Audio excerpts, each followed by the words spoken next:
When you start to succeed, it will reveal things about people and the human nature. You know, success often acts as a mirror to project your success, but also align you with people and let you realize what their differences are with you. And ultimately, your success could actually be a highlight to how people really feel about you and their negative intent, or they may not really support you because it's not them. And the Bible actually warns about this in James 3:16.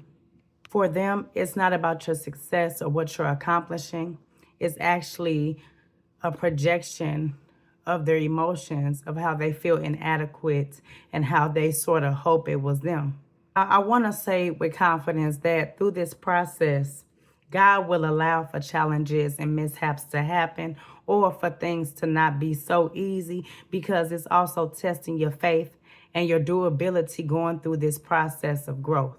Know that you probably experience altogether spiritual warfare from a person or from a group of people where it's like, okay, that's good. Or, oh, that's good for you, like a pat on the back, but they're not really supportive.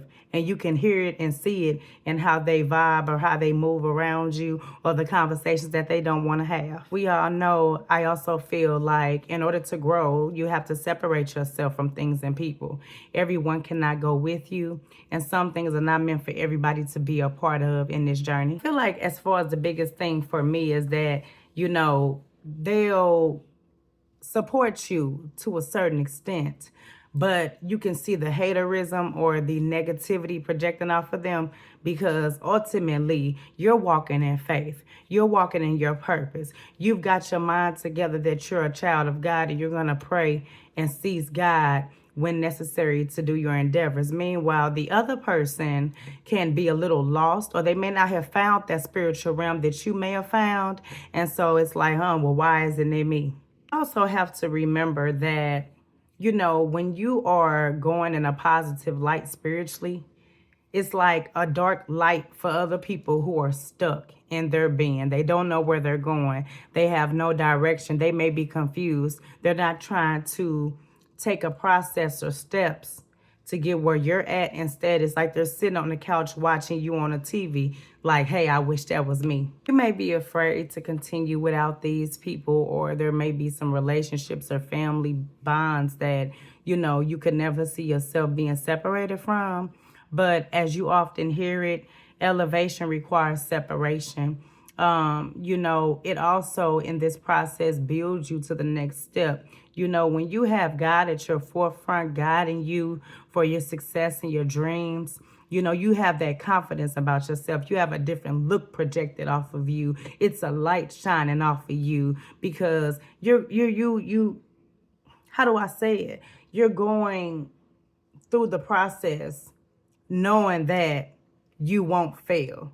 That confidence that is within you is different from just putting on an outfit. It's a soul search matter. It's a soul search thing. You have an aura about yourself that cannot be matched by anyone else. And as we know, when you walk in a room and you light that room up without even smiling, it might be that one person over there that's looking a little iffy or that may give you a stale look because it's like, dang, when she walked in the room or when he walked in the room, he set a light off. And that can be from envy and jealousy. People are not going to necessarily tell you how they feel, but you can always see it by their actions. The talks will get less. When you talk about positive things regarding your journey, it's not too much for them to say. When you talk about or speak about, your positive endeavors, they're not going to understand it. They're not going to understand the dream or the aspiration that you have to be a better person. And some people are just not made for certain things. But this is what I'm getting to, you all. It's like we have to remember, that people become envious even if you have something that they want. Or people become envious based off of what they see or what they think. Meanwhile, you putting blood, sweat, and tears and praying to God every day to see you through. And that's what separates us from the other ones. You have to know that with this process, God uses humanity in these seasons to get you closer to Him. All of your purpose of life is to be closer to him and to develop your own personal understanding of your drive. Things are,